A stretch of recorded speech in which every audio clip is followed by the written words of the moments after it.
Imagine being told you're not good enough, just because of your skin, your gender, your past. Now imagine proving everyone wrong with a single spark, a single bolt, a single moment that silences every laugh. When a black female mechanic walks into a room full of elite engineers and is mocked with the words, "If you can fix this engine, I'll marry you," what happens next will make your jaw drop.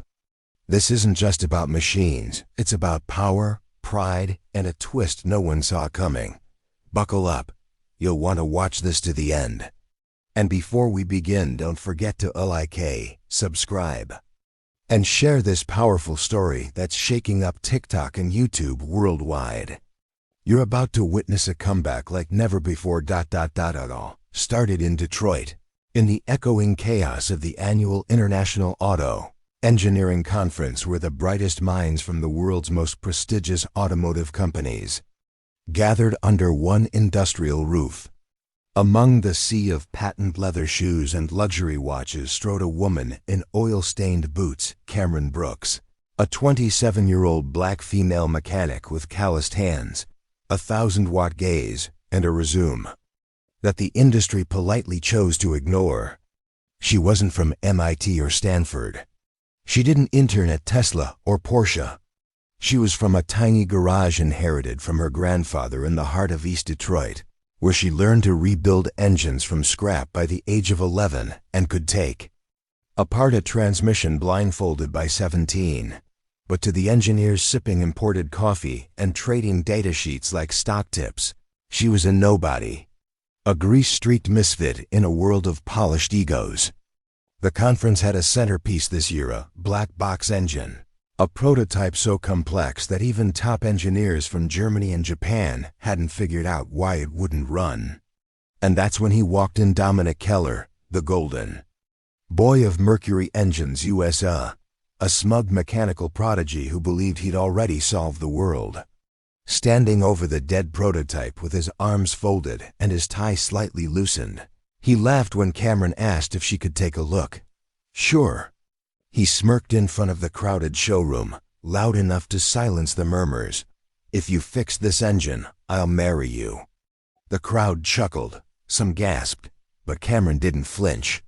"Better get a ring ready then," she said flatly, slipping on her gloves as silence swept over the gallery like smoke. No one expected her to approach the prototype with confidence. Nor did they expect her to request a soldering kit, a micro camera, and a digital oscilloscope within 5 minutes. She moved like a whisper in a storm, her fingers tracing the wires like memories, her mind recalling the same wiring harness that had once baffled her back when she fixed a military-grade turbo engine from a junkyard tank. 2 hours later, the engine coughed, then growled, then roared to life so powerfully that the sound shook cups off tables and forced the arrogant to drop their jaws in awe. Everyone stared, some in horror, some in awe, some filming. Dominic Keller's face lost all its color. He looked at her as though seeing her for the first time, not as a novelty or a joke, but as a genuine force of mechanical genius. She stood up, wiped her hands, and looked straight at him. "You said you'd marry me," she said coolly, and the crowd erupted. The story went viral overnight. The black mechanic who fixed the unfixable. Memes exploded, engineers debated, feminists applauded, racists fumed, and Keller's PR team scrambled. Cameron was invited on morning shows. She turned down sponsorships. She refused to work for any company that laughed first and listened second. But Keller, something about his arrogant dare and the shift in his eyes that day stuck with her.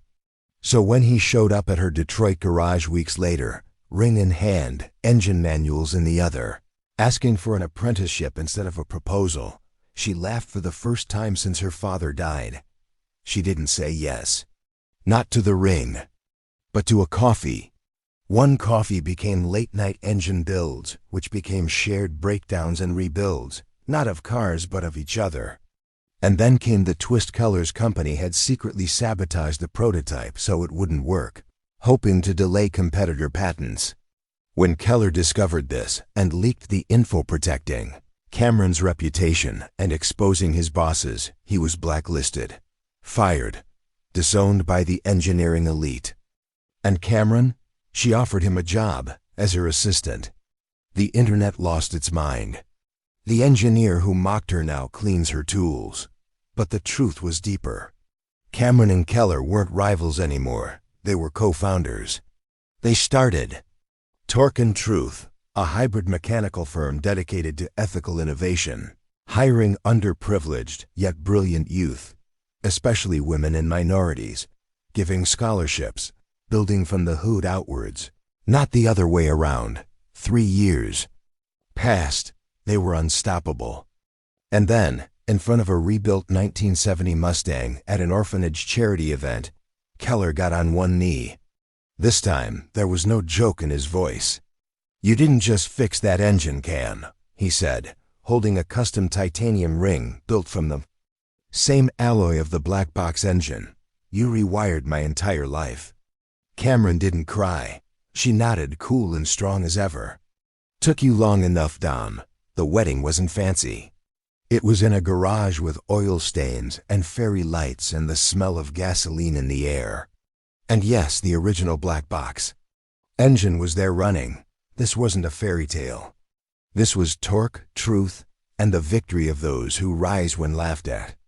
So the next time someone mocks your skill, your background, or your worth, remember Cameron Brooks. And remember, some people build empires with spreadsheets, but some build them with wrenches. Subscribe now for more stories that challenge power, rewrite fate, and make sure no voice is ever silenced again.